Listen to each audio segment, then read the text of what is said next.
वो कथा हनुमान जी को और भोलेनाथ को श्रवण करवाने जा रही है जो स्वयं भोलेनाथ इसके रचयिता है। और महादेव को तो रामचरितमानस अत्यंत प्रिय है,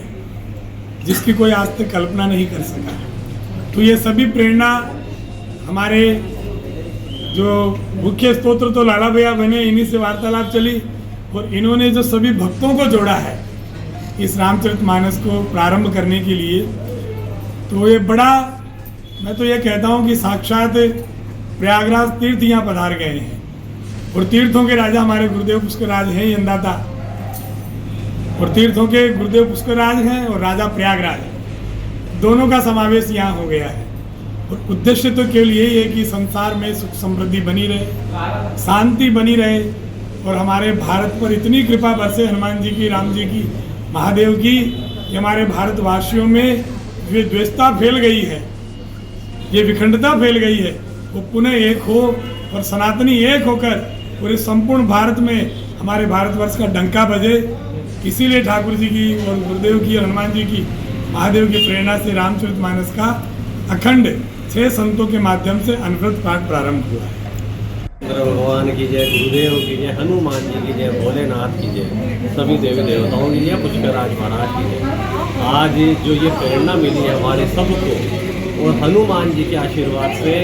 पूरे हमारे जिस पर भक्तों पर कृपा हुई है, जितने भी भक्त पधारे हैं, जो जुड़े हैं, प्रत्यक्ष अप्रत्यक्ष, सभी के सौभाग्य से, सभी के प्रयास से आज ये जो भगवत कार्य हो रहा है रामचरितमानस का,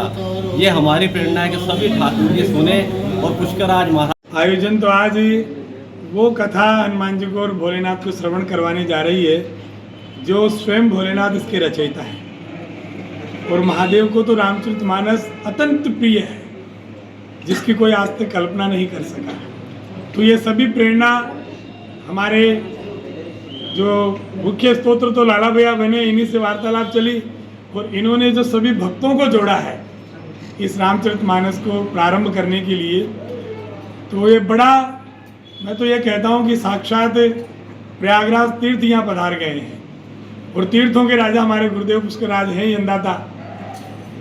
और तीर्थों के गुरुदेव पुष्करराज हैं और राजा प्रयागराज, दोनों का समावेश यहाँ हो गया है। और उद्देश्य तो केवल यही है कि संसार में सुख समृद्धि बनी रहे, शांति बनी रहे, और हमारे भारत पर इतनी कृपा बरसे हनुमान जी की, राम जी की, महादेव की, कि हमारे भारतवासियों में ये द्वेषता फैल गई है, ये विखंडता फैल गई है, वो पुनः एक हो और सनातनी एक होकर पूरे संपूर्ण भारत में हमारे भारतवर्ष का डंका बजे।